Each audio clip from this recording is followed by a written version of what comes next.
je pro tebe. Opravdu? Jiří, ale víš, že je to u tebe pozornost? Ano, je.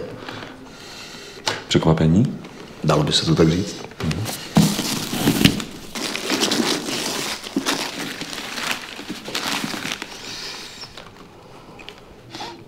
Jiří, víš, že jsem dojel? Ano, vím. Mohu? Musíš. Já jsem tak napjatý. Ano, si.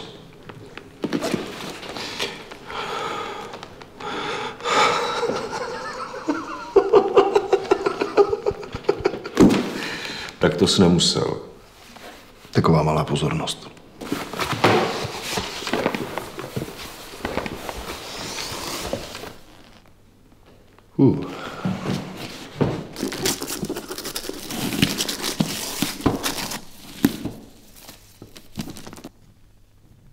Dobrý večer, vážené dámy a vážení pánové. Je mi velikou ctí vás přivítat na 22. dni Měsíce autorského čtení a je mi ještě větší ctí přivítat autora skotského Petera Maye, který v současnosti žije ve Francii a přes zimu prý ve Španělsku. Narodil se v Glasgow, kde i vyrůstal.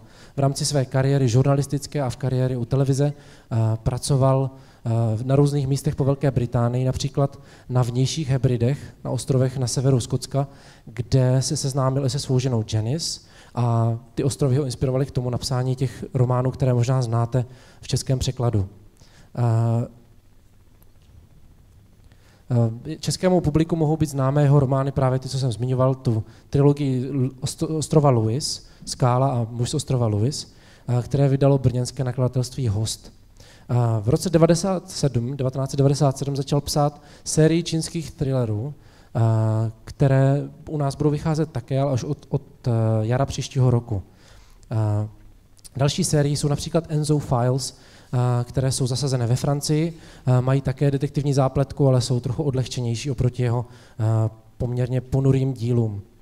Všechny ty jeho detektivní díla se vyznačují tím, že nejsou primárně detektivní, ale jsou to spíše romány, ve kterých ta detektivní zápletka je jen tak na pozadí. Takže jsou to velice hodnotné kusy literatury s velice vytříbeným stylem. Takže o něm vlastně recenzenti mluví často jako o literárním krimi žánru. Kromě těchto 3 sérií autor napsal i mnoho samostatných románů. V současnosti dokončil román Runaway, který pojednává o 5 skotských mladíků, kteří utečou z Glasgow a do Londýna, což z části odráží i jeho osobní příběh. A potom založí kapelu v Londýně a tak dále. Samozřejmě tam je i ta detektivní zápletka taky. Poslední věc, kterou bych rád řekl o Peteru Mayovi, je to, že je také hudebník, že hraje na klávesi, zpívá a letos vydal CD, které se jmenuje Runaway a pod názvem Pen and May, s tím kamarádem právě, se kterým utekli z toho Glasgow. Takže vás poprosím, abyste přivítali úžasného autora Petera Maye.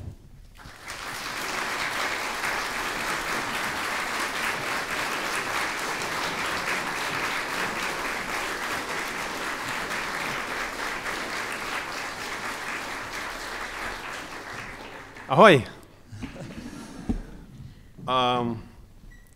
I'm sorry I can't speak Czech.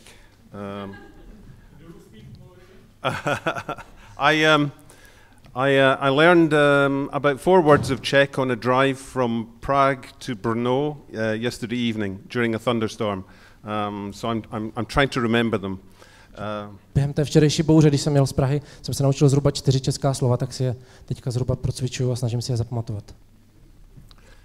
I'm going to read tonight from a book called The Black House, which is the first book in a trilogy known as the Lewis Trilogy. Dnes vám přečtu ukázku z knihy Black House, která v českém překladu vyšla pod názvem Skála. The Black House was originally written in 2005, at which time I felt, at the point of having written it, that it was the best thing I had ever written.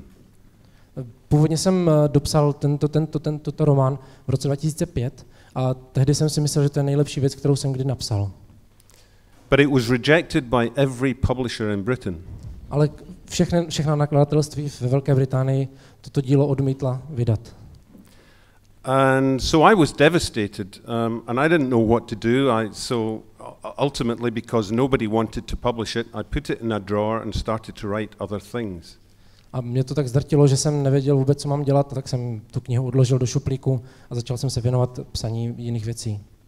But about 3 years later, I had a chance conversation with my French publisher at a book fair in France, and I mentioned that the book that I had written in 2005, which I thought was the best I had ever written, was languishing in a drawer because nobody wanted to publish it. Ale později jsem měl rozhovor s mým francouzským nakladatelstvím, s mým zástupcem ve Francii a řekl jsem mu o té knize, která tak chátrala v tom šuplíku a že bych ji pořád rád vydal a že si stále myslím, že to je nejlepší, co jsem kdy napsal. So she said, well, I would like to read it. A moje agentka řekla, že by si ji ráda přečetla. So I sent her a copy of the manuscript, and about 6 weeks later I got a phone call from her, and she said, I love this book, I want to buy world rights. A potom, když jsem jim tu knihu zaslal, tak po pár týdnech mi došla odpověď, že se jim ta kniha opravdu líbí a že si chcou koupit celosvětová práva. I was very surprised because this is almost unique for a French publisher to buy world rights in a book written in English. A já jsem byl velice překvapený, protože je velice nezvyklé, když si francouzské nakladatelství chce koupit světová práva na knihu, která byla napsaná v angličtině. But I was delighted when I hung up the phone, I went, yes!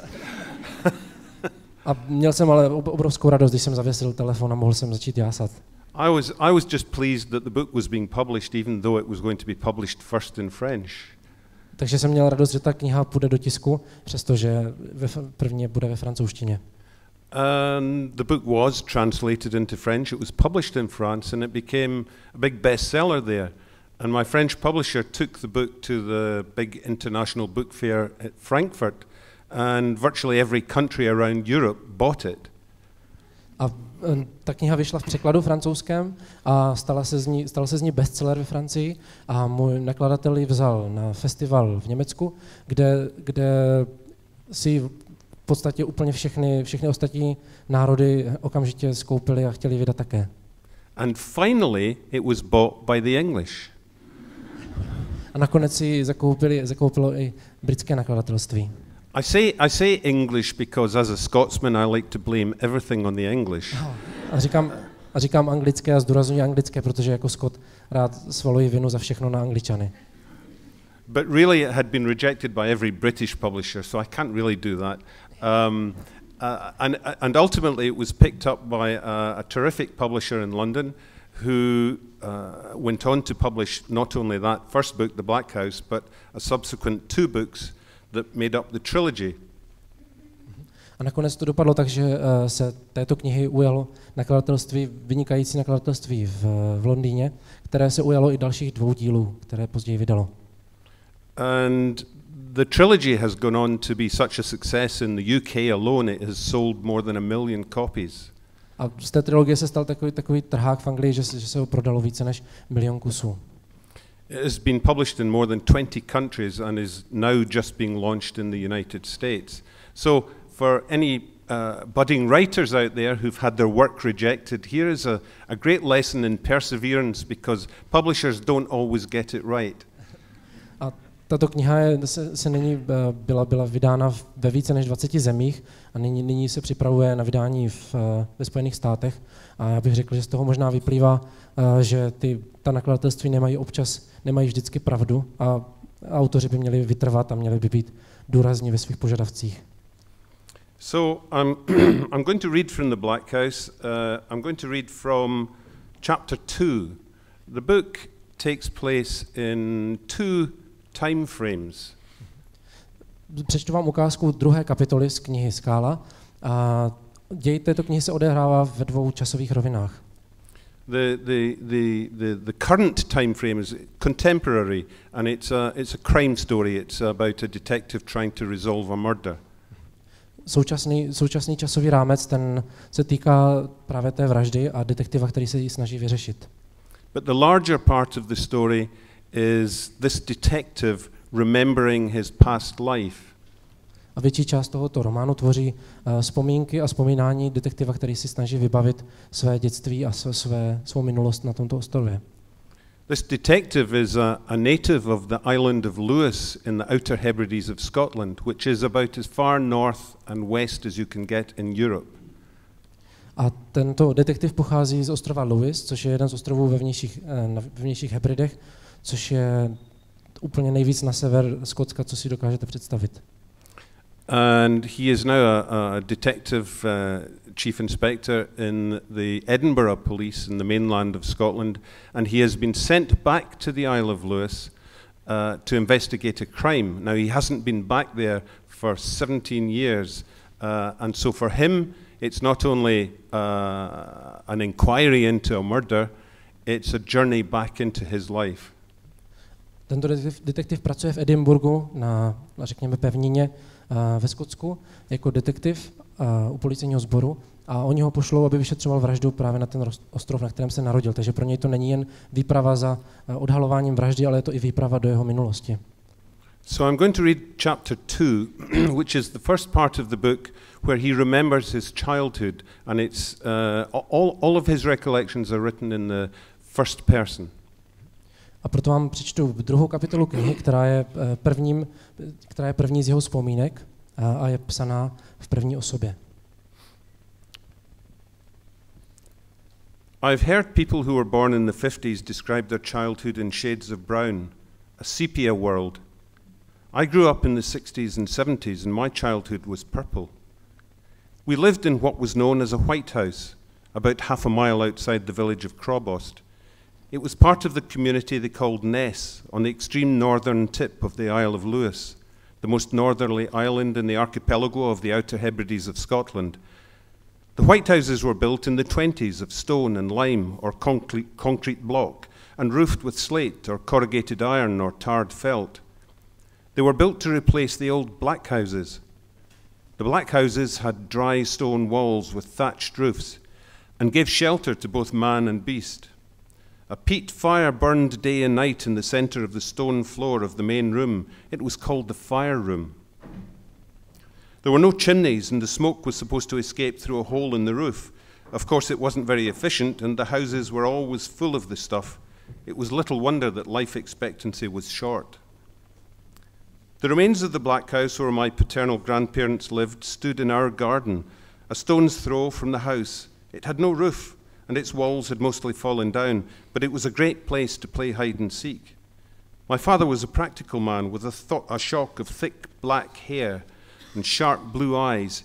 He had skin like leather that went the colour of tar in the summer when he spent most of his waking hours out of doors. When I was still very young, before I went to school, he used to take me beach combing. I didn't understand it then, but I later learned that he was unemployed at that time. There had been a contraction in the fishing industry, and the boat he skippered was sold for scrap. So he had time on his hands, and we were up at first light scouring the beaches for whatever might have washed up in the night. Timber, lots of timber. Once he told me he knew a man who had built his whole house from timber washed up on the shore. He himself had got most of the timber for building our attic rooms from the sea. The sea gave us plenty. It also took plenty. There was barely a month went by when we didn't hear of some poor soul drowning, a fishing accident, someone in bathing and dragged out by the undertow, someone falling from the cliffs. We dragged all manner of stuff home from those trips to the beach. Rope, fishing net, aluminium buoys that my father sold to the tinkers. Pickings were even better after a storm, and it was after one that we found the big 45-gallon drum. Although the storm itself had subsided, the wind was still blowing a gale. The sea was still high and angry and thrashing at the coast. Great ragged lumps of broken cloud blew overhead at 60 miles an hour or more, and in between them the sun coloured the land in bright, shifting patches of green and purple and brown. Although the drum was unmarked, it was full and heavy, and my father was excited by our find. But it was too heavy for us to move on our own, leaning at an angle and half buried in the sand. So he organised a tractor and a trailer and some men to help. And by the afternoon, we had it standing safely in an outbuilding on the croft. It didn't take him long to open it and discover that it was full of paint, bright purple gloss paint, which is how it came to be that in our house every door and cupboard and shelf, every window and floorboard was painted purple for all the years that I lived there. My mother was a lovely woman with tight blonde curls that she dragged back in a ponytail. She had pale freckled skin and liquid brown eyes, and I can't ever remember seeing her wear makeup. She was a gentle person with a sunny disposition, but a fiery temper if you got on the wrong side of her. She worked the croft. It was only about 6 acres, and it ran in a long, narrow strip from the house down to the shore. Fertile macher land that was good for grazing for the sheep, that brought in most of the croft's income from government subsidies. She also grew potatoes and turnips and some cereals, and grass for hay and silage. My lasting image of her is seated on our tractor in her blue overalls and black wellies, smiling self-consciously for a photographer from the local paper because she had won some prize at the Ness show. By the time I came to start school, my father had got a job in the new oil fabrication yard at Arnish Point in Stornoway, and he and a bunch of men from the village left early every morning in a white van on the long drive to town. So it was my mother who was to run me to school in our rusted old Ford Anglia on my first day. I was excited. My best friend was Arthur McInnes, and he was as eager to start school as I was. We were born only a month apart, and his folks' bungalow was the nearest house to our croft. So we spent a lot of time together in those days before we started school. His parents and mine were never the best of friends, though. There was, I suppose, something of a class difference. Arthur's father was a teacher at Crobost School, where they not only took the 7 years of primary, but also the first 2 years of secondary. He was a secondary teacher and taught maths and English. I remember it was a blustery September day, low cloud bumping and bruising the land. You could smell the rain coming on the edge of the wind. I had a brown anorak with a hood and wore short trousers that I knew would chafe if they got wet.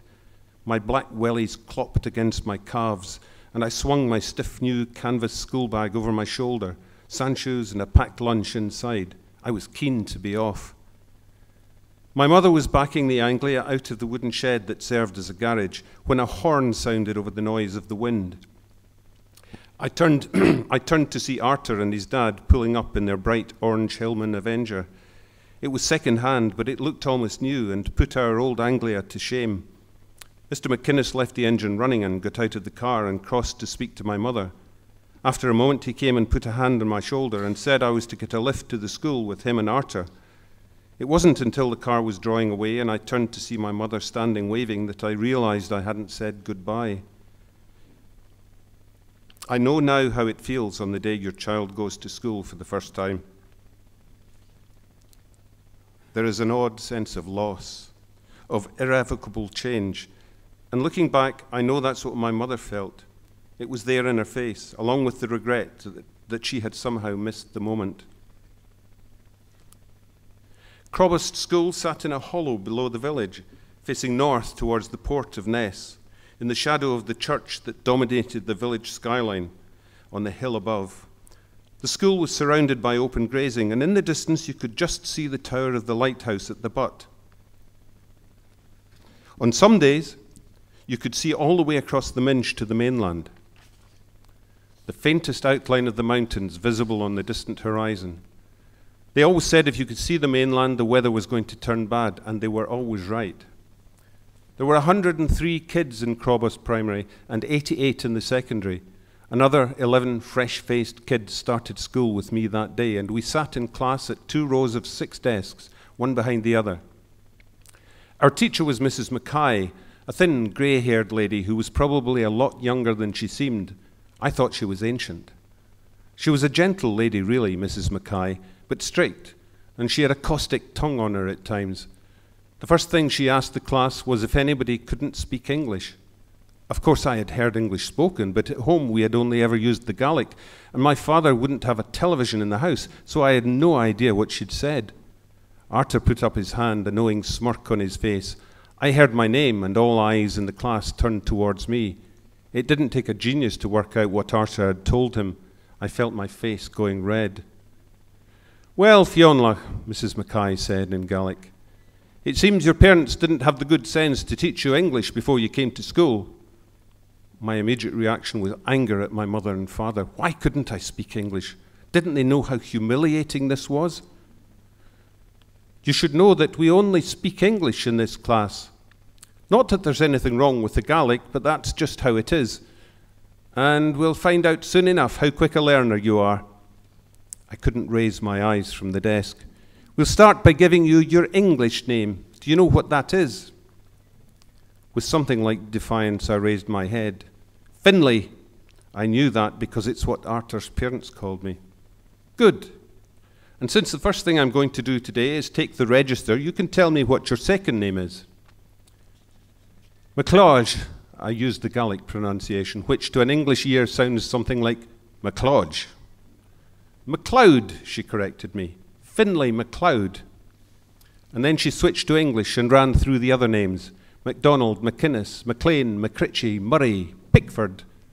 All eyes turned towards the boy called Pickford, and Mrs. Mackay said something to him that made the class giggle. The boy blushed and muttered some incoherent response. He's English, a voice whispered to me in Gaelic from the next desk. I turned, surprised, to find myself looking at a pretty little girl with fairy hair. It was tied back in pleated pigtails, a blue bow at each end.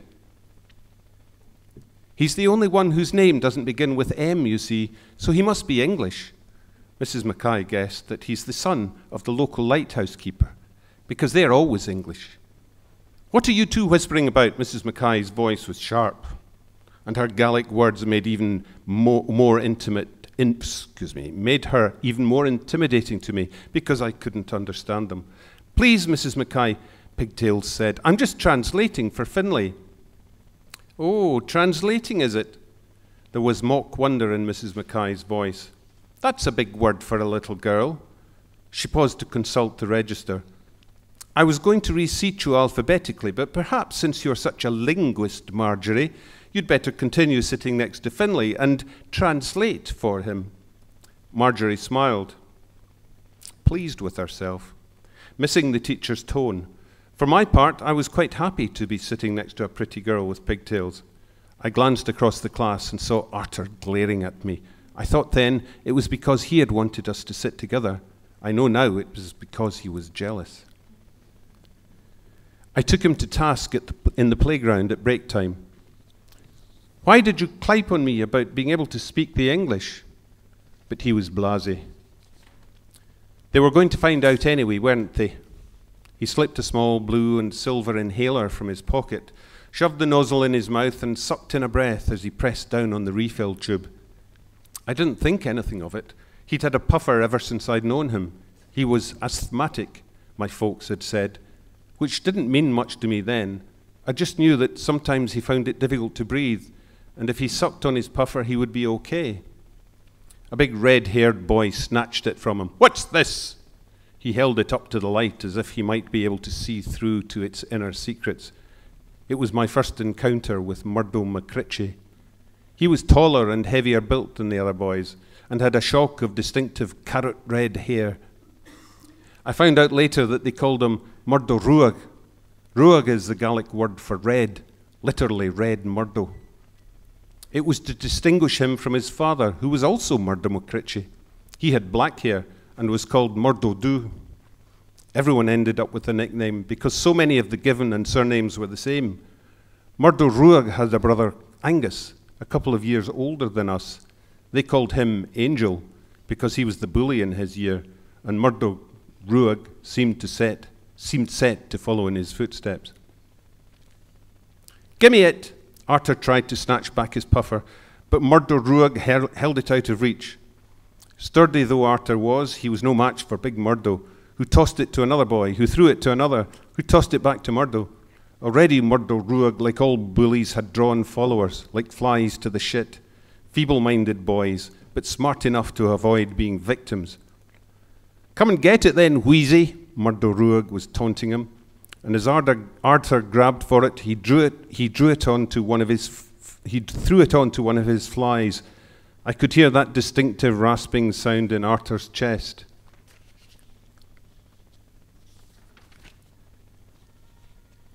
Panic and humiliation rising together to block his airways. And I grabbed one of the acolytes and pulled the puffer back from his hand.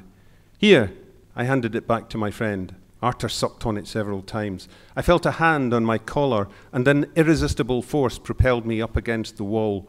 Sharp, rough cast drew blood from the back of my head. What the hell do you think you're playing at, Gallic boy?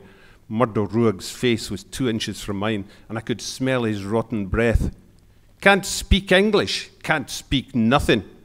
The irony, although it didn't strike me at the time, was that his jibes were in Gaelic. It was the language of the playground. We only ever spoke English in class. Leave him alone! It was just a small boy's voice, but it carried such authority that it quieted the barracking of the boys who had gathered to see me get a doing from Murdo. A frown of incomprehension clouded Murdo Ruag's big, ugly face. Challenged twice in the space of a minute, he was going to have to put a stop to this. He let go of my collar and turned around. The boy was no bigger than me, but something in the way he held himself stopped Murdo Ruag in his tracks. The only thing you could hear was the sound of the wind and the laughter of the girls skipping on the other side of the playground. Everyone was watching Murdo. He knew his reputation was on the line. Any trouble from you and I'll get my big brother. I wanted to laugh. The other boy held Murdo Ruag in his gaze, and you could see that Murdo was unnerved by it. If you want to go running to your big brother, the boy spat out the words big and brother with something like contempt, then I'll just have to tell my father.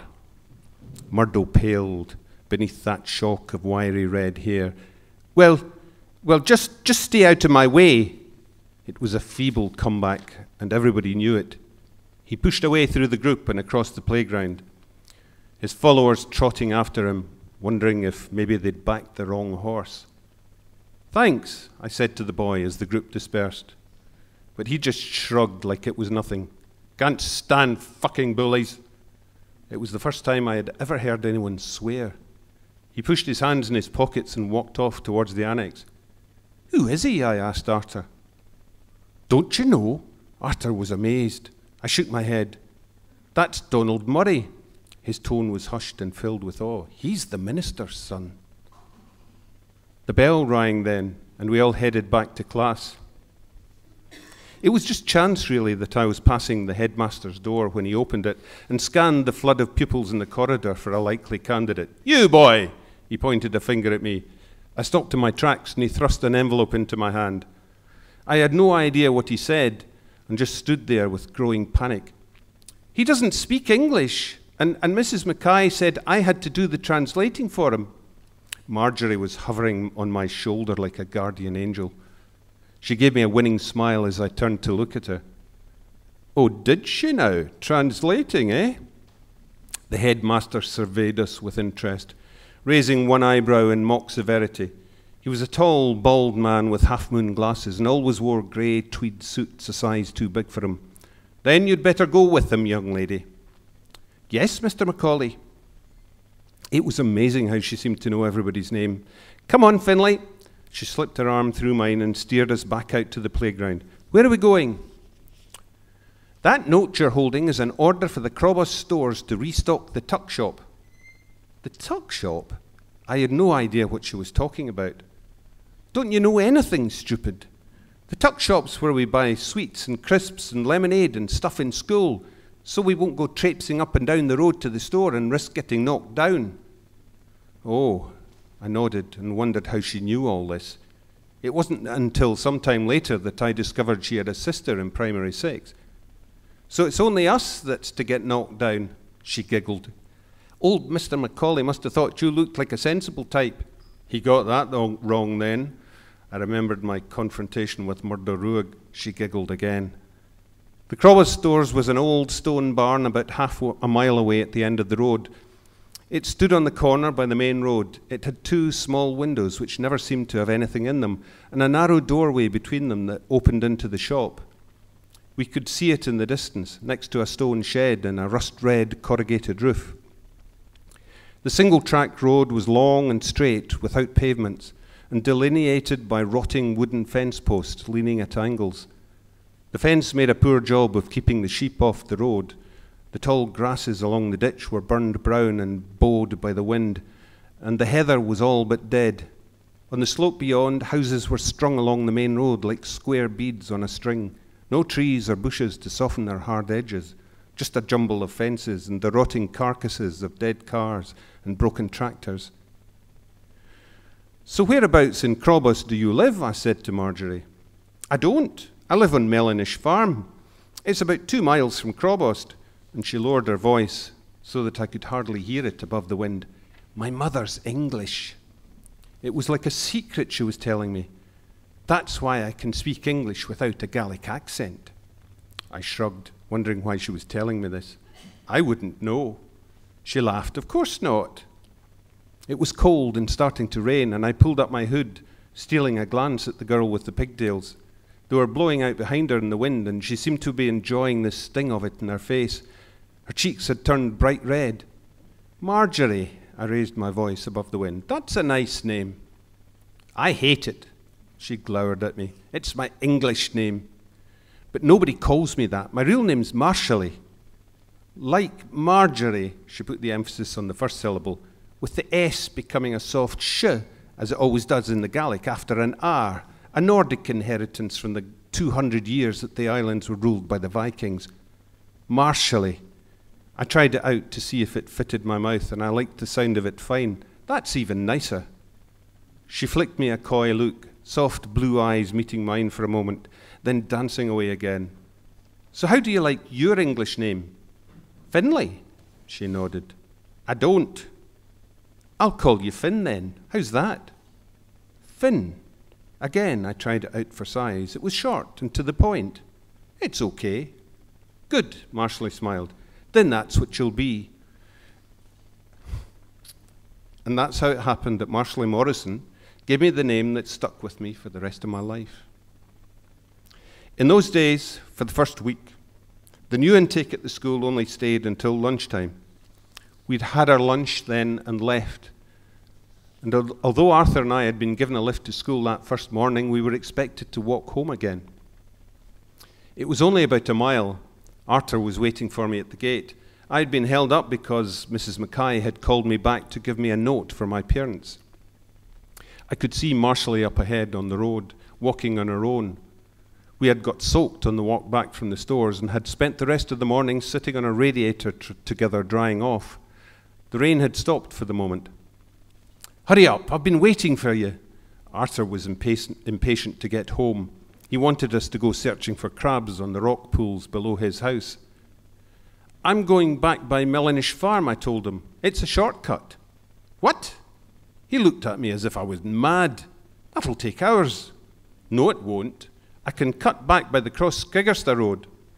I had no idea where that was, but Marshallie had told me that was the quick way from MLYNY to Crobos.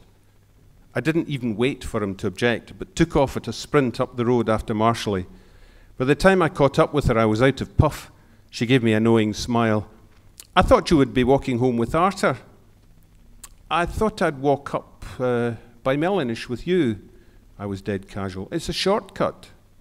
She looked less than convinced. "It's a long way for a shortcut." And she gave a little shrug. "But I can't stop you walking with me if that's what you want." I smiled to myself and restrained an urge to punch the air. I looked back and saw Arthur glaring after us. The road to the farm branched off the other side of the main road before the turn-off to Crobos. Punctuated by the occasional passing place, it wound its way southeast across acres of peat bog that stretched off to the far horizon. But the land was more elevated here, and if you looked back, you could see the line of the road as far as Swainbost and Cross. Beyond that, the sea broke white along the west coast below a forest of gravestones standing bleak against the sky at Crobos Cemetery. The northern part of Lewis was flat and unbroken by hills or mountains, and the weather swept across it from the Atlantic to the Minch, always in a hurry, and so it was always changing, light and dark in ever-shifting patterns, one set against the other, rain, sunshine, black sky, blue sky, and rainbows. My child seemed filled by them, usually doublers. We watched one that day, forming fast over the peat bog, vivid against the blackest of blue-black skies. It took away the need for words. The road tipped down a gentle slope then to a cluster of farm buildings in a slight hollow. The fences were in better repair here, and there were cattle and sheep grazing in pasture. There was a tall red-roofed barn and a big white farmhouse surrounded by a clutch of stone outbuildings.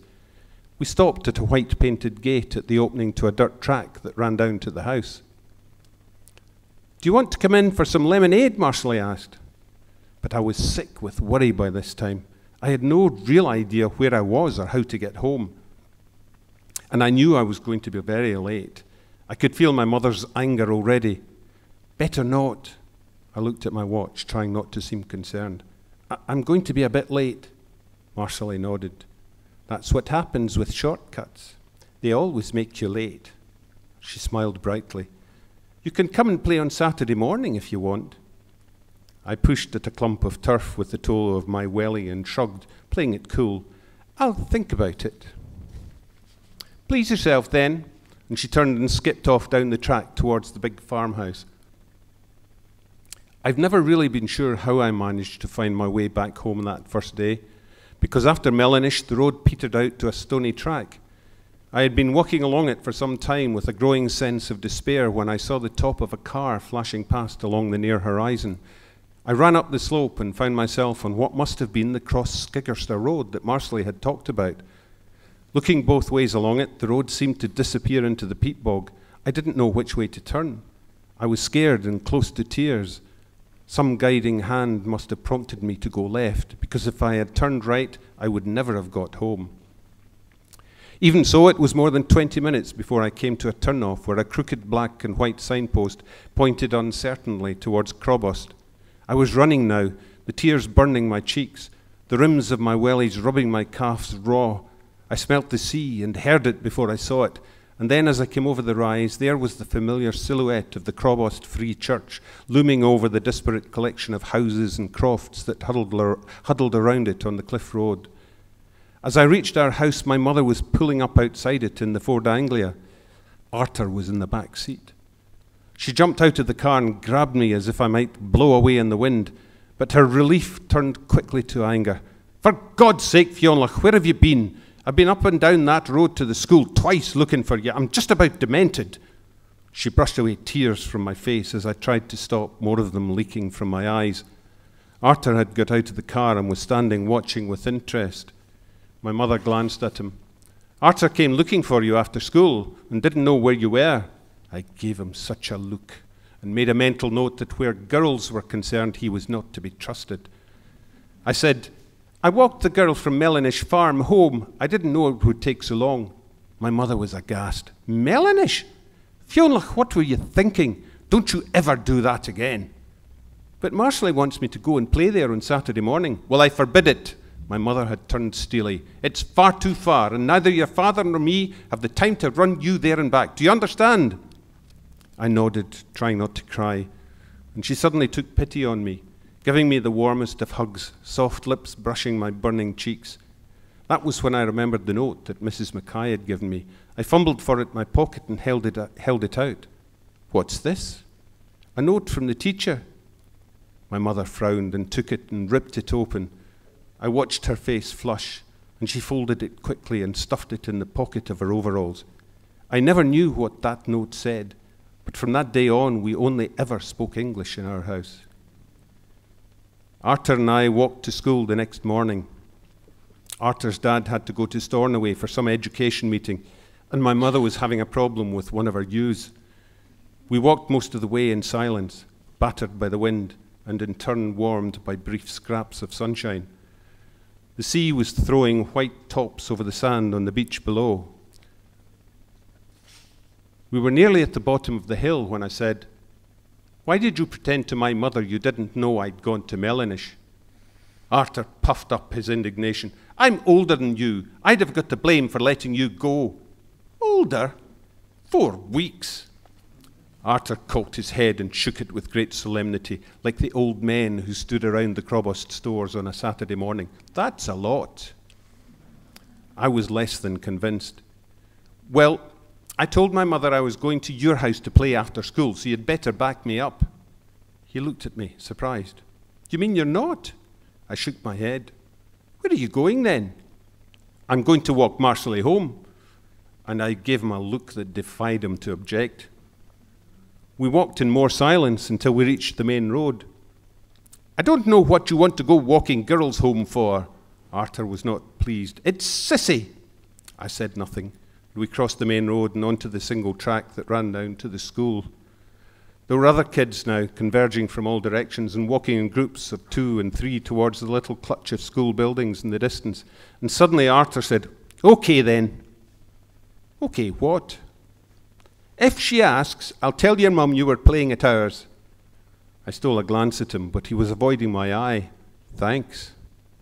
On one condition." "What's that?" "That I get to walk Marcelly home with you." I frowned my consternation and gave him a long, hard look, but he was still avoiding my eye.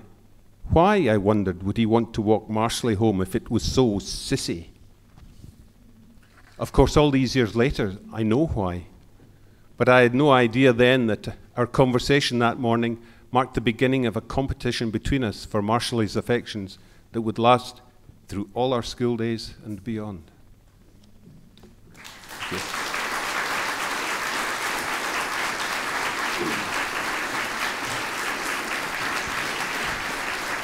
Díky.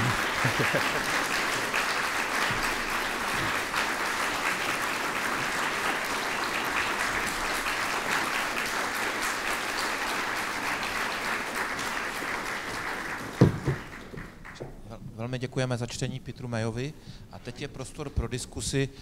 Pokud budete mít nějaké dotazy, jenom prosím vždycky vyčkejte, dokud vám nepodám mikrofon, aby nás slyšeli taky na internetu. Takže první dotaz, prosím. The microphone's here. Good evening. Please, can you tell us how long it was so difficult with the discrimination of people because of Gaelic language, and how is it in Scottish schools with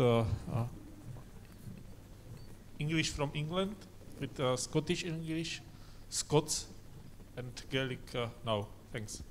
Takže jste se ptal, jak je to vlastně s anglickou angličtinou, skotskou angličtinou, skotštinou a gelštinou dneska ve Skotsku, a dokdy měli problémy s diskriminací lidí kvůli gelštině ve Skotsku. Díky. Okay, so you can answer wherever you like. So either you can speak about the Gaelic language today, or the schools in Scotland and the position of languages at the schools in Scotland, Scottish English, Scots, Gaelic today. The Gaelic language is dying.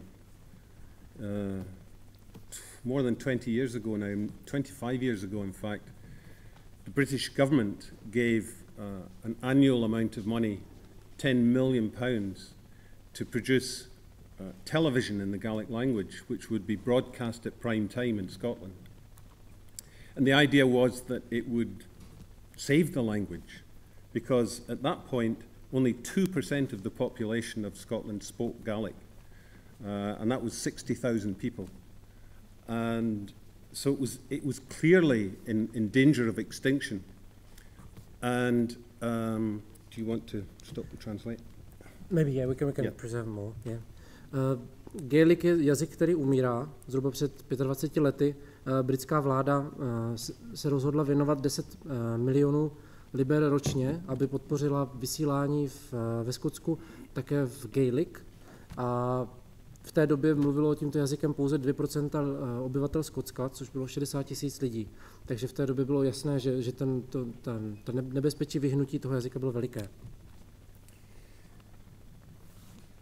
I was a producer and co-creator of a Gaelic language drama series, which we filmed on the island of Lewis, which is why I got to know the island so well. I lived on the island for 5 months a year for 5 years while we were filming. The series was subtitled, and subtitled drama in Scotland at that time was unknown.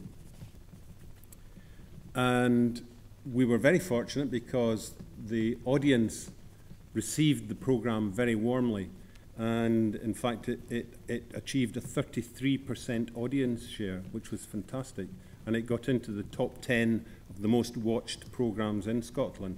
Now this was a program in effectively a language that only 2% of the population spoke, and which was subtitled.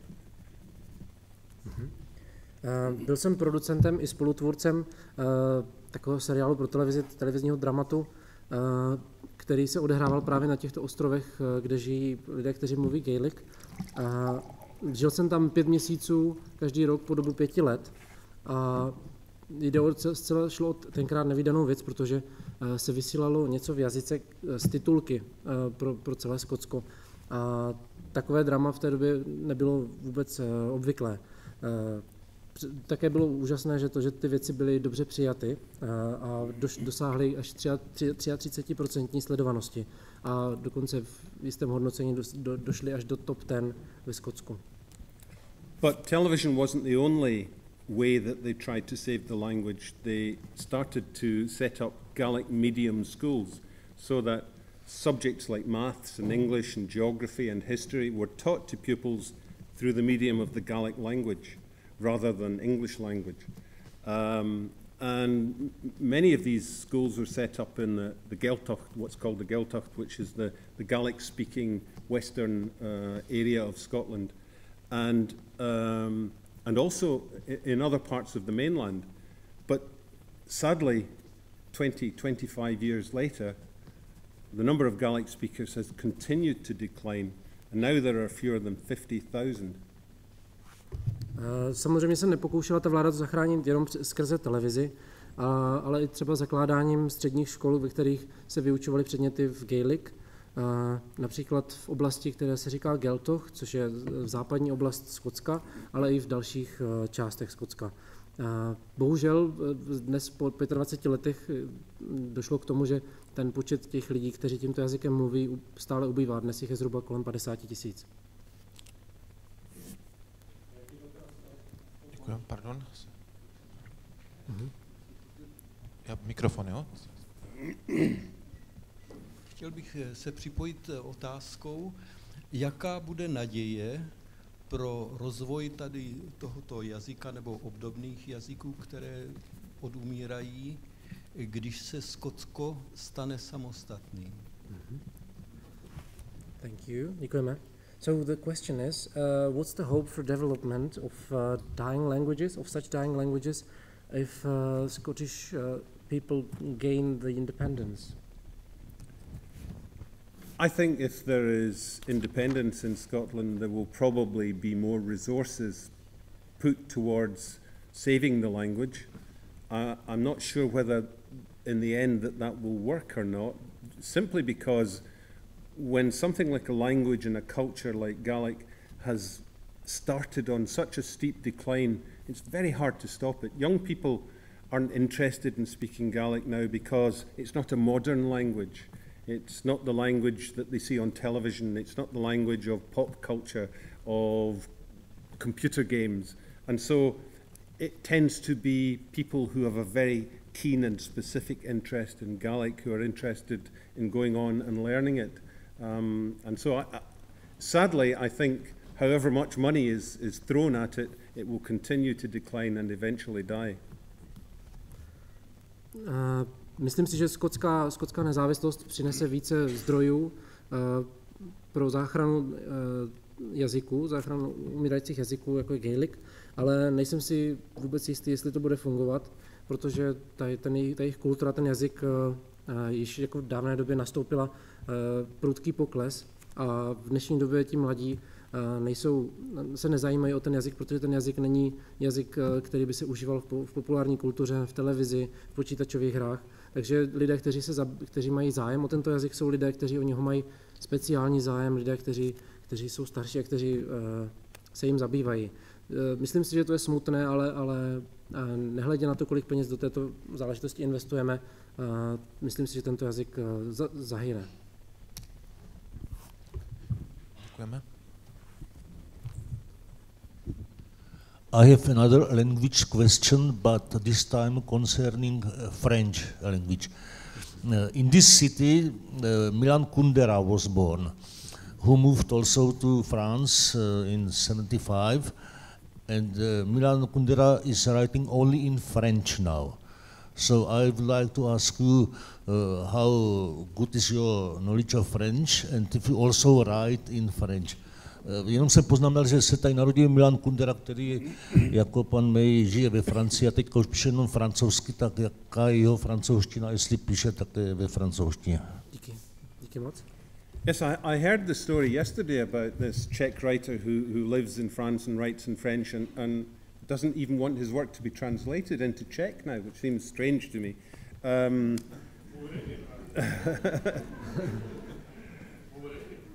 For me, I am not a linguist.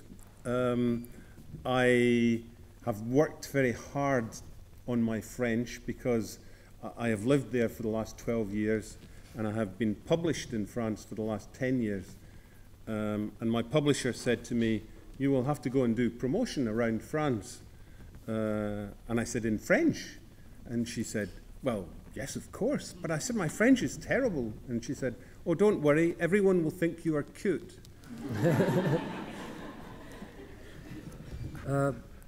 Ten příběh o Milanu Kunderovi jsem slyšel už včera, už jsme se o tom bavili a říkám si, že to je docela zvláštní, že píše jenom ve francouzštině a nechce, aby se ty věci překládaly do dalších jazyků, například do češtiny.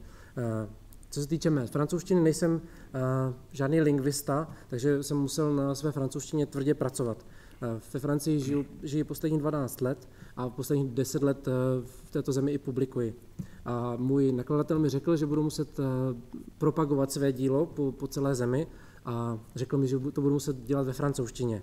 Takže jsem musel tuto skutečnost přijmout a musel jsem se tomu přizpůsobit a měl jsem z toho docela obavy, ale ten nakladatel mě uklidnil se slovy, že si budou všichni myslet, že jsem roztomilý. So I didn't think that I wanted to be regarded as cute. So I worked very hard on the French language, and I've done dozens, maybe hundreds of events around France, and I have done television and radio interviews in French. And so my French has improved a great deal, but I could never write in French. I think it takes a special talent to be able to write in a language which is not your native language, and it's not the talent that I possess.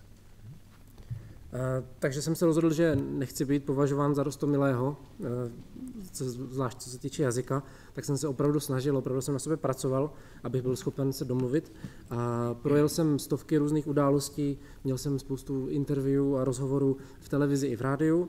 A co se týče psaní ve francouzštině, myslím si, že já nikdy ve francouzštině psát nemůžu, protože aby člověk byl schopen psát v jiném jazyce, než je jeho mateřský, potřebuje k tomu jistý zvláštní talent a tímto talentem jsem nebyl obdařen.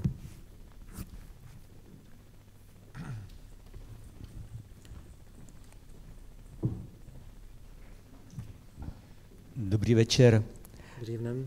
Nechtěl byste nám na tom textu, který jste nám teď přečetl, demonstrovat technologii nebo proces svého psaní? Jak vám to téma přišlo, jak jste ho zpracovával, jak se vám vyvíjelo?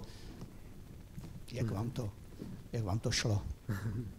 So the question is if you would like to demonstrate on the text you've just read to us, the process of writing, how the topic came to you, how did you process it, how it developed, and how it did go, you know. Every writer has a different approach to how they write a novel. Some writers start on page 1 without any real idea of where it's going to go, and they fly by the seat of their pants.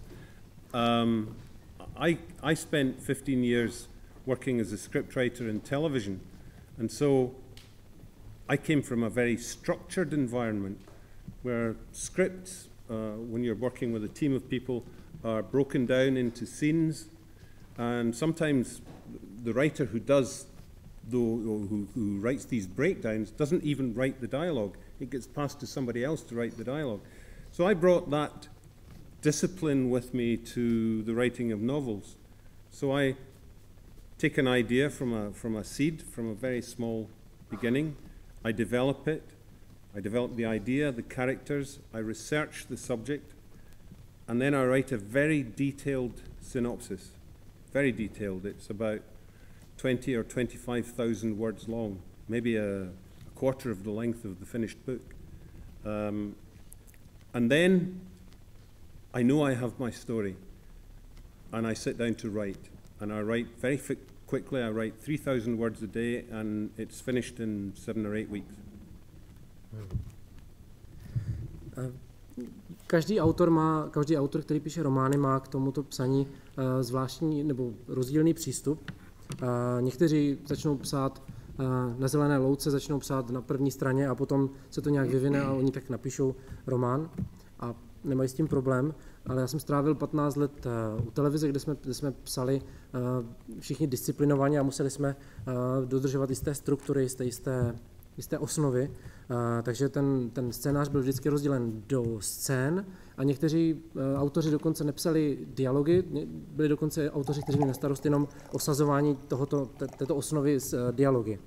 Takže z tohoto mého působení jsem získal disciplínu a začínám s tím zárodkem příběhu, který potom rozvedu ten nápad, postavy, potom provádím výzkum, zajedu si tam, kde do země například, o které píšu, a udělám ten výzkum, který je potřebný, a potom napíšu velice podrobnou osnovu, opravdu podrobnou, například takovou, která zabere v porovnání s hotovým dílem čtvrtinu toho hotového díla. Takže tímto způsobem si nachystám celý příběh předem a potom ho v podstatě velice rychle napíšu. Dokážu psát, když píšu, tak píšu 3000 slov denně a tu knihu mám hotovou potom to přípravném procesu mám hotovou během 2 měsíců. Thank you. Sorry, that was a bit long. No, that was brilliant. Dobrý večer. Good evening. Já mám takový specifický dotaz. Když jsem si byla koupit skálu, tak jsem měla v nosítku svoje dítě.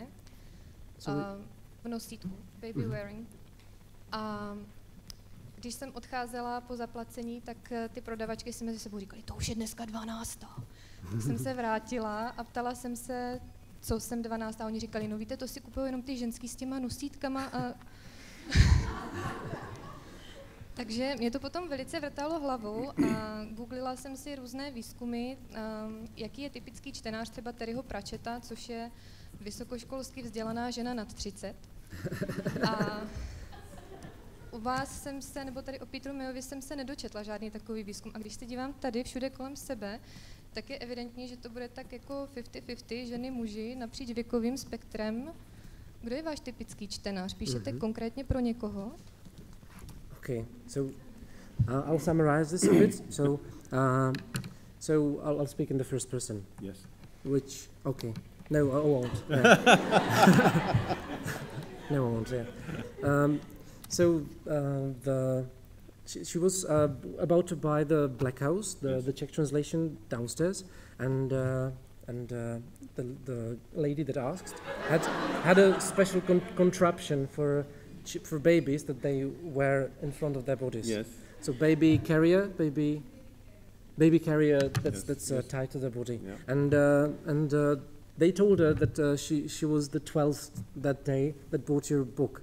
So the question is about your typical audience, the typical reader. For example, according to researchers, the typical reader of Terry Pratchett is a high school university educated female over 30. So judging from today's composition of the audience, it looks like it's 50-50 throughout all ages. So what's your typical reader? Wow. I'm not sure. I think I write in the crime genre more by accident than design. And crime seems to be divided into two kinds of books. Boys' books, big adventure stories, you know, with fast car chases and, you know, the hero getting into all action scrapes of one kind or another. And another kind, which is a more gentle kind of classical mystery, the kind of story that Agatha Christie would have written. And that appeals, I think, more to women. What I've been attempting to do is widen the scope of the genre so that the criminal or the crime element of my story is really just a pretext for telling a bigger story, for writing a novel, in fact. And I think the novels that I've been writing appeal pretty much, as the audience would demonstrate tonight, across the range of age and sex. I know a lot of men, big, grown, sturdy men who, you know, like the boys' books, have come to me and said that they had read The Black House and it had stayed with them for days and sometimes weeks afterwards.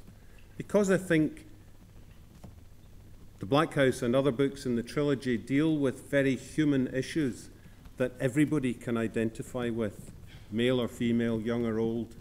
And I like to feel that I can reach out to everybody and not just a select particular group of genre readers.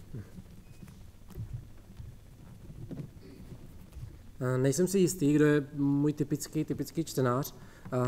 Jak jistě víte, tak píši knihy, které spadají do žánru detektivních románů. Není to nějak záměrně, je to spíš náhodou. A co jsem tak vypozoroval, tak tyto knihy se dají rozdělit do dvou skupin. Jednak jsou to skupiny, které jsou spíš pro kluky, a pak jsou to spíše knihy, které jsou spíše pro ženy. Takže ty mužské knihy mají v sobě hodně honíček v autech a hodně akce, hodně bitek, a zatímco ty jemnější, řekněme klasičtější, záhadné thrillery nebo detektivní příběhy, které by psala například Agatha Christie, spíše oslovují ženské publikum. Já se snažím rozšířit rozsah toho žánru, ve kterém píši, a proto je pro mě tento detektivní zápletka pouze takovým předpokladem, takovým pouze prvkem toho mého románu. Takže se snažím zapůsobit nebo oslovit celou škálu lidí, nehledě na věk a nehledě na jejich pohlaví. Dokonce i muži, kteří byli opravdu velice maskulinní, podsadití, opravdu tvrdáci, kteří mají rádi ty knihy pro chlapy, mi říkali potom, co přečetli Black House, že ta kniha s nimi zůstala několik týdnů i déle, a oslovila je, protože ta kniha se snaží oslovovat celkem lidské problémy, s kterými se mohou ztotožnit téměř všichni, nehledě na to, jestli jsou mladí, staří, nebo muži nebo ženy.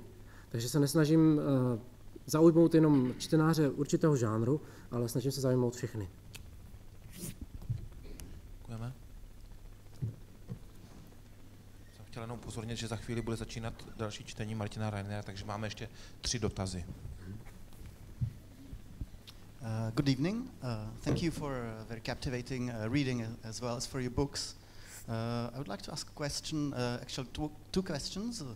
The one is very specific concerning this Gaelic English sort of confrontation, and I have a few Irish friends who confirmed to me that the only sentence they remember after all the things they forgot is something concerning also your extract here, and it's something like, "Sir, madam, do you grant me the permission to go to the toilet?"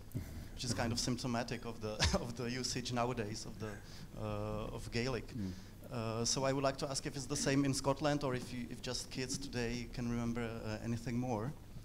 And the second question is about China, because I read that you go a lot to China, and that you write also about Chinese crime, if that's right. So I would like to ask you if it's what are your impressions of Zhongguo, of China, and what are your sort of, if Chinese crime is somehow specific? Takže já se teda přeložím stručně. Což Filip jistě uvítá. Já když tak doplním, co jsem si napsal. Jo. Takže každopádně jde o dva dotazy. První se týká zase jako Gaelic, jazyka Gaelic, protože mám irské přátele, kteří mi říkali, že vlastně si pamatují ze školy jedinou větu v Gaelic, a to je pane učiteli, paní učitelko, můžu jít na záchod? Nebo dáte mi svolení, abych šel na záchod, ještě velice formálně. Takže se chci zeptat, jak je to ve Skotsku, jestli prostě děti dneska si pamatují víc než tuto jednu větu. A druhá otázka se týká Číny, protože jsem četl, že Peter May jezdí často do Číny, takže se chci zeptat na jeho dojmy z této země a zároveň na specifičnosti nebo specifika čínského zločinu. Okay. I think I should probably ask Philip to answer the second question, since he just translated the first book in the China series. Yeah. I'm only kidding. Oh yeah. že by se měl asi zeptat mě na ten druhý dotaz, protože jsem překládal tu jeho první knihu té série těch thrillerů čínských. A v podstatě tam, když si tu knihu potom na jaře koupíte, tak se tam všechno dočtete o té Číně. Úžasně. Fakt, to je jako, to je pravda, fakt. Já jsem to četl celý. Yeah. So we can on the Gaelic question, I think most kids in Scotland, or in fact most people in Scotland, don't know the first thing about Gaelic language. They don't even know phrases in Gaelic. Probably the most common phrase of all would be Kimera how, which is a greeting. Hello, how are you? Kimera how. Most people probably know that. But they don't know any other Gaelic. I mean, apart from Gaelic speakers, who obviously are fluent in the language, the most Gaelic that Scots people know are the names of the lochs and the mountains and the glens, because they're all from Gaelic words. Většina obyvatel Skotska moc frází z Gaelic nezná. Ani neznají takové ty obecné fráze, spíš znají jenom frázi Kemna how, což je ahoj, nebo pozdrav. Takže většina kromě těch lidí, kteří tímto jazykem mluví jako jejich mateřským jazykem, tak nezná nic moc. Samozřejmě názvy míst ve Skotsku jsou většinou psány právě v jazyce, a říkají se v jazyce Gaelic, takže ti lidé je znají, i Skotové je znají, protože to jsou obecné věci.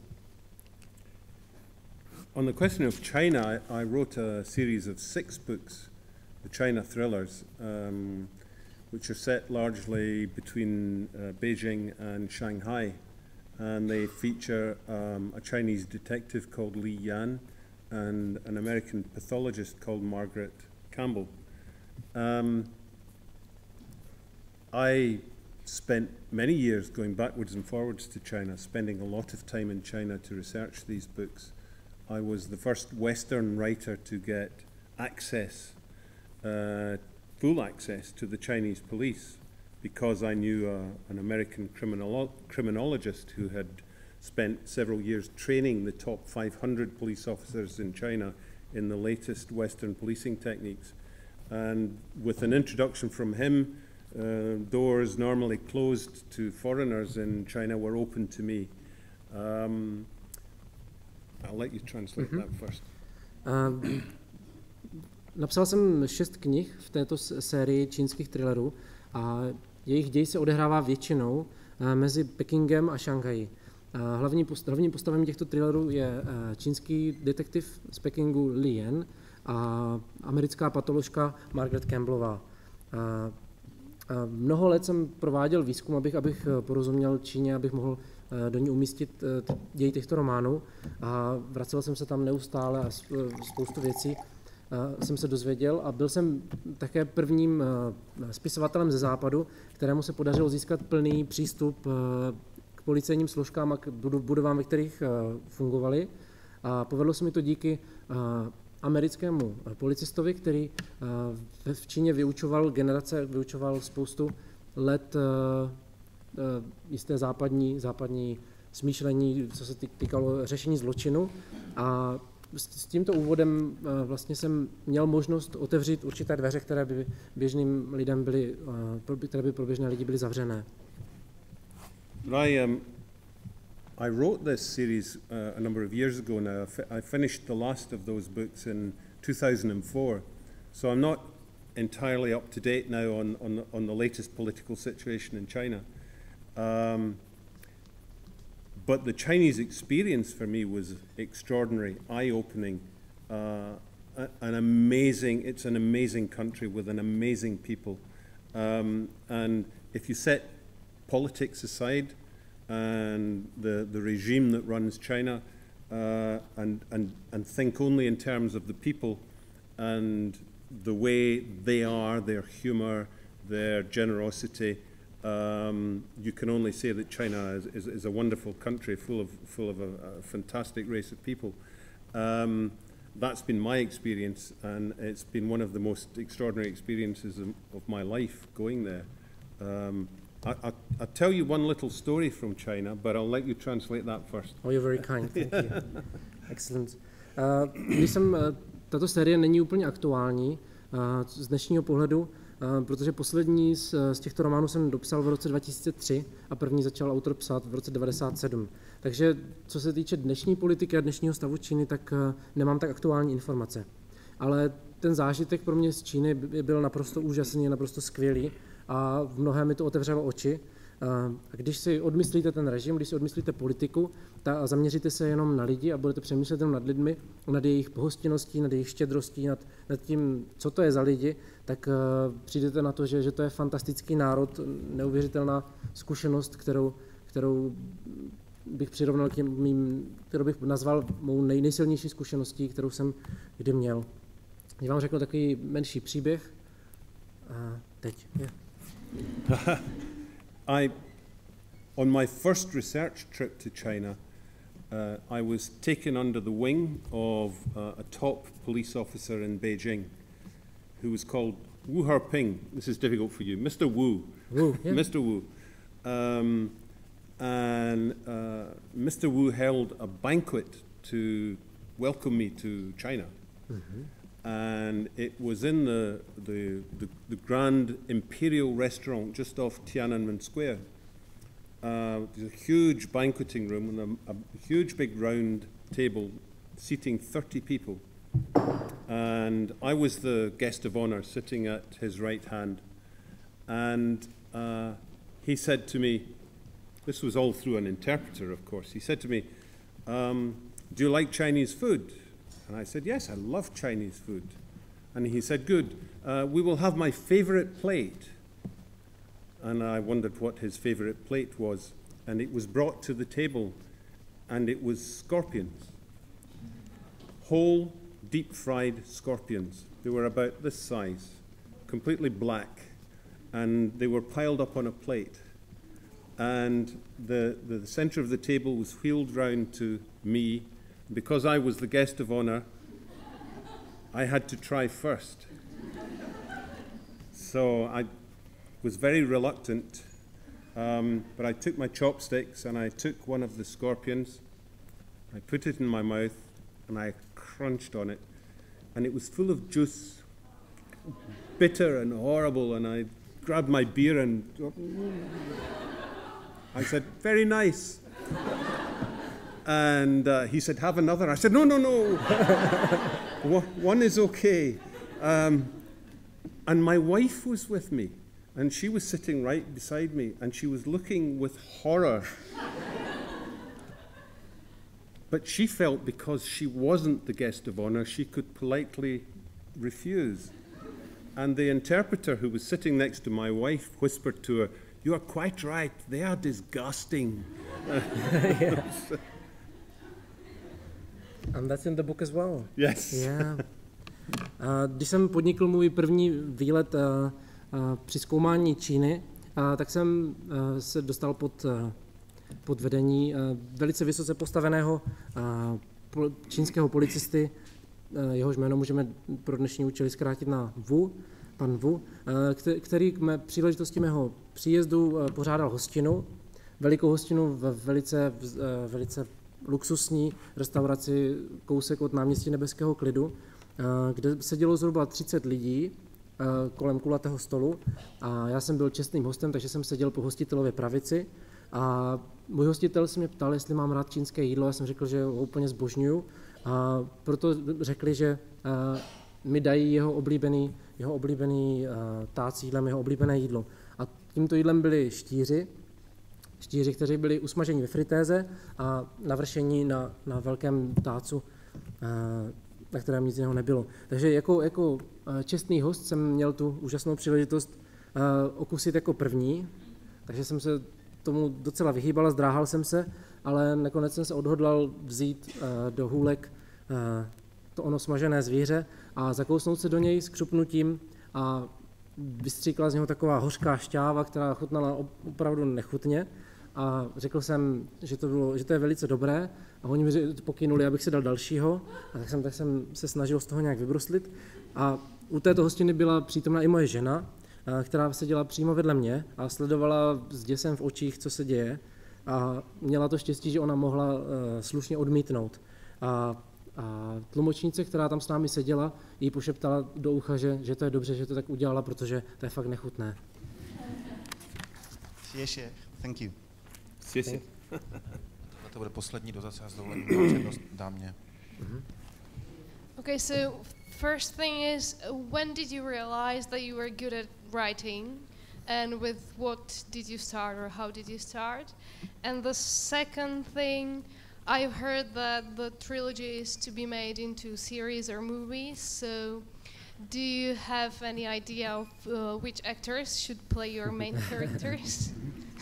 Takže zeptala jsem se, kdy zjistil, že mu jde psaní a jak začnu. A druhý dotaz, že jsem slyšela, že teda z té trilogie bude nějaká minisérie nebo film a jestli má nějakou představu o hercích. Tak díky. I think that that the desire to write is in the DNA. My father was an English teacher, and my mother read all the time. And they taught me to read and write before I started primary school, at a very basic level. But I was 4 years old, and given the basic tools of reading and writing, the first thing I did was write a story. Not a very long story, it's about 6 pages long, and there's maybe 10 or 12 words per page, big scrawled letters. But it has a title, it's called Ian the Elf. There are 2 chapters. I made the cover myself. My mother showed me how to sew it together, and I coloured it with crayons. And I found it quite recently in a box in the attic, box that had come from my parents' house. And there it was, the book that I first wrote when I was 4 years old. So I scanned all the pages into the computer, and I made a little 30-second, 45-second slideshow and put it up on YouTube. So if you're interested, you can search for Peter May's first story on YouTube, and you can read my very first book, quite free. Myslím si, že touha psát je zakódovaná v DNA. Můj otec byl učitel angličtiny a moje matka hodně četla a naučili mě číst a psát ještě předtím, než jsem šel na základní školu, takže zhruba ve 4 letech jsem se rozhodl tyto základní nástroje využít a napsat nějaký příběh, který byl velice krátký, měl zhruba 6 stran a byly tam opravdu veliká slova, takže se jich vešlo třeba 10 na stránku a tento příběh se jmenoval Ian the Elf, right? Yes. Takže skřítek Ian, nebo elf Ian, měla celkem 2 kapitoly a sám jsem si i ručně vyrobil přebal této knihy a vybarvil jsem ho voskovkami. Nedávno se mi dostal tento výtvor do rukou, když jsem dostala krabice z domu mých rodičů z půdy, tak jsem se rozhodl, že to naskenuji a je to slideshow zhruba o 45 obrázcích, kterou jsem dal na YouTube, takže kdybyste měli zájem, tak si ji můžete na YouTube úplně zadarmo pustit pod heslem Peter May's First Story. And the second question, the BBC have just bought an option on all 3 books in the trilogy with a view to making 3 two-hour films for television.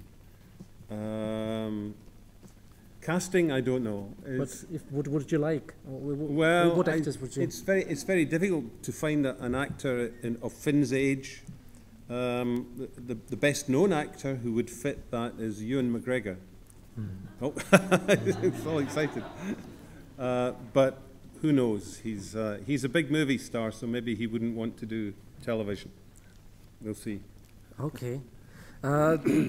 Práva na sfilmování všech dílů trilogie zakoupila BBC a mají v plánu natočit 3 dvouhodinové filmy. A co se týče obsazení, tak nemůžu tušit, koho vyberou, ale kdybych si měl třeba představit, kdo by zhruba ve Finnově věku mohl hrát hlavní postavu, tak mě by se tam třeba líbil Ewan McGregor. Ale je to velká hvězda, takže kdo ví, jestli by na takovou nabídku přistoupil. Takže velmi děkujeme za návštěvu i děkujeme Petru Mayovi za čtení. Díky.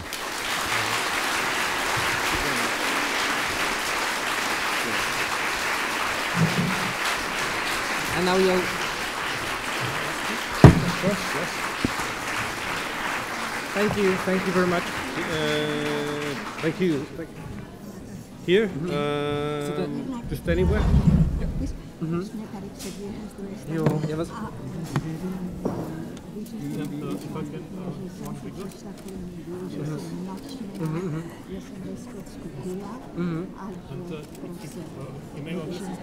Dobře.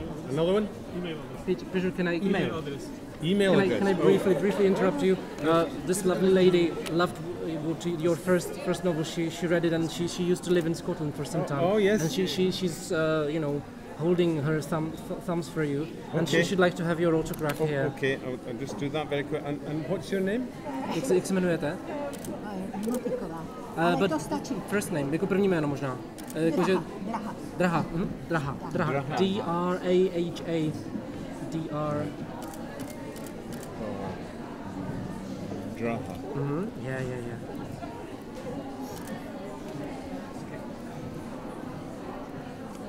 In Scottish schools,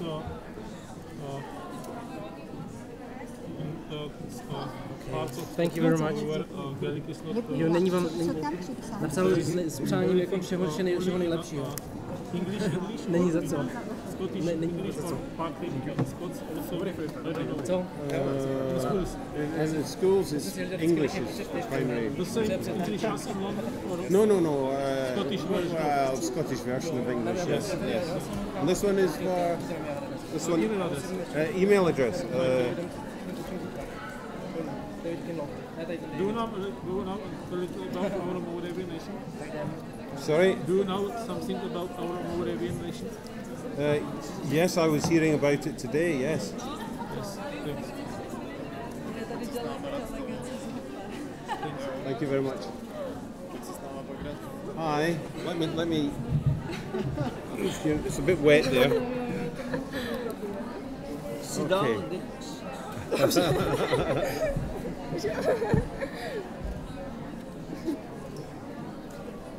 Don't be afraid to tell Mr. May how you love his books. What's your name? Veronika. Veronika? Okay.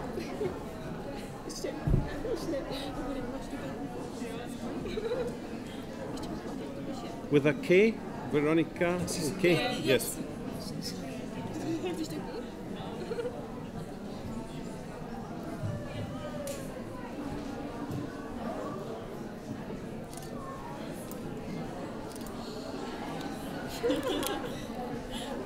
And this one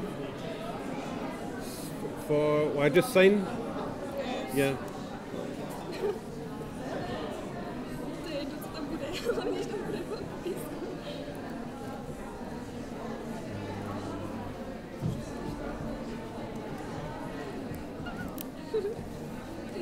Thank you very much. Thank you. Bye-bye. Evening. Evening. This is for me. I am Jane. Jane. Yes. J-A-N-E. Jana. In Czech is Jana. Yes. But it's spelled J-A-N-E. Yes. Yes.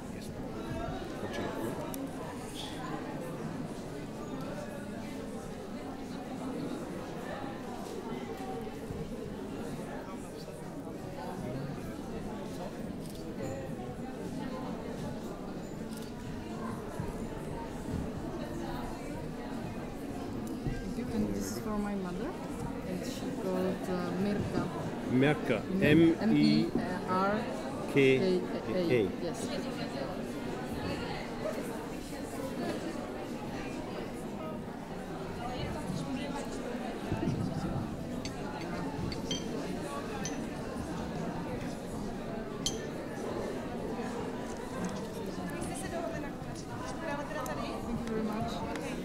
Very welcome. Thank you.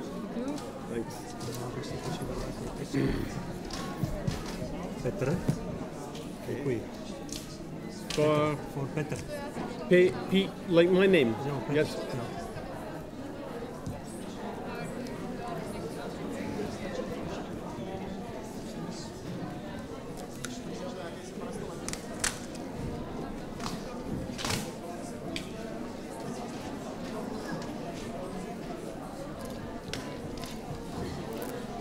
Thanks. Thank you very much.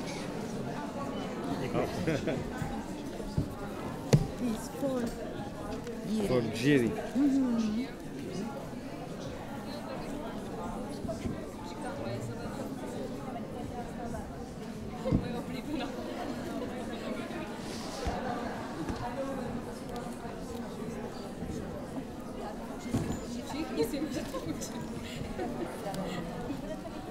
Thank you very much.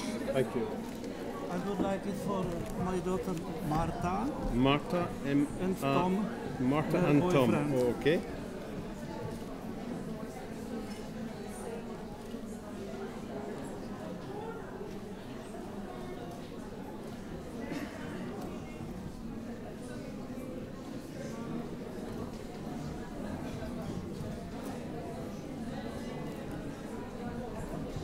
Thank you very much. It was the best book in the last 5 years. Oh, thank you very much. Fantastic. Thank you. Thank you. For Blanca, please. For Blanca. Blanca. B-L-A-N-C-A or K? K.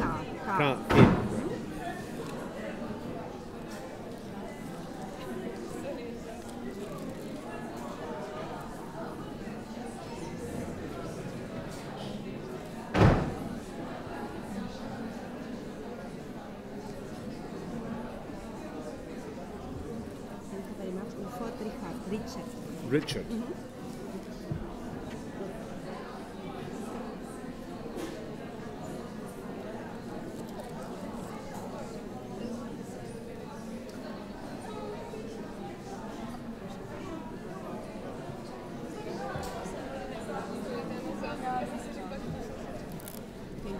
Thank you very much. Thank you. Good evening. Hi. My name doesn't matter, only yours does. But I was wondering, do you think you could, best wishes write in Gaelic? Do you remember it? In Gaelic? If you don't, it doesn't matter. Gosh, I don't know how to write that in Gaelic. Never mind. Let's stick to English. I can do something in Scots. Oh yeah, why not? Yeah. Scots is also great.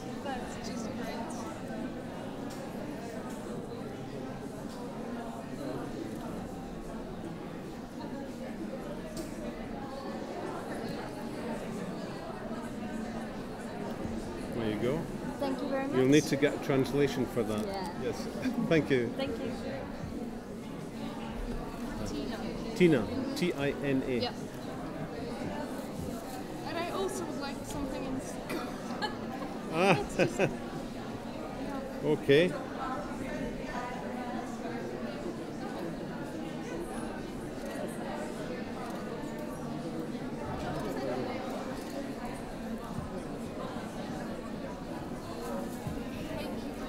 Thank you. Hi. You can keep it. It's all green. It's her pen. All right. So can you read for Teresa with a Z? For T-E-R-E-Z-E. T-E-R-E-Z-E-A. Also, can you draw a little Guga there? A little Guga. Yeah. They're not very. They're not very beautiful. What does it matter? I don't know what it's.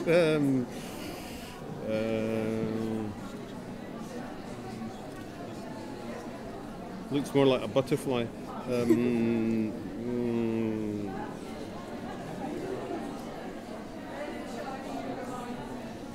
Okay. Yeah. Thank you very much. Thank you. Oh, it's your pen. This is for Jana. J-A-N-A. J-A-N-A. J-A-N-A. Yeah.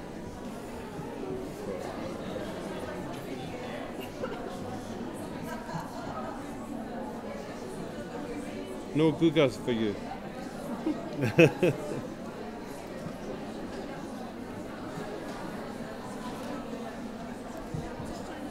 good books. Thank you very much. Thank you. Have a nice time. Thank you. Oh. Barbara. Barbara. Barbara, but with O. Barbara. Barbara. Yes. Okay.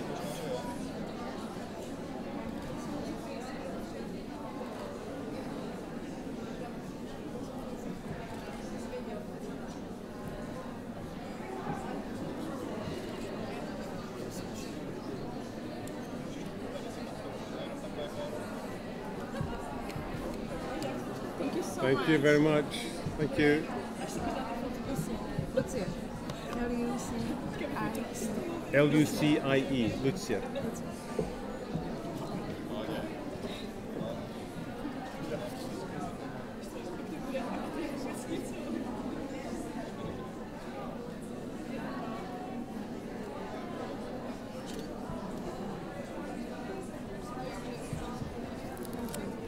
For my friend. Only signature. Just the signature. Yeah. Oh.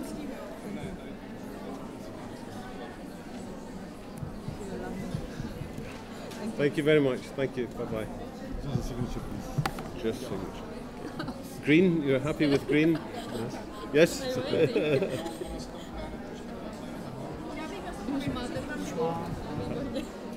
Thank you very much. Thank you. Bye. For J-A-N-A, please. J-A-N-A. Yeah, J-A-N-A. Sorry. Turn.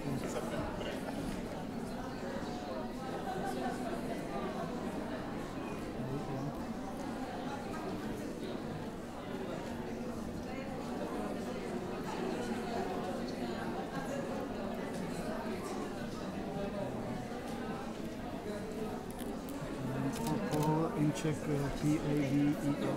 P-A-V-A-E-L. Pavel. Pavel. Yeah. Right, okay. Jo, určitě. Dobře, dobře. A řekneš to do mikrofonu, jo? Yep. Hi Peter, that's for you to quench your thirst. But we're really sorry, but you know the next author is about to start now.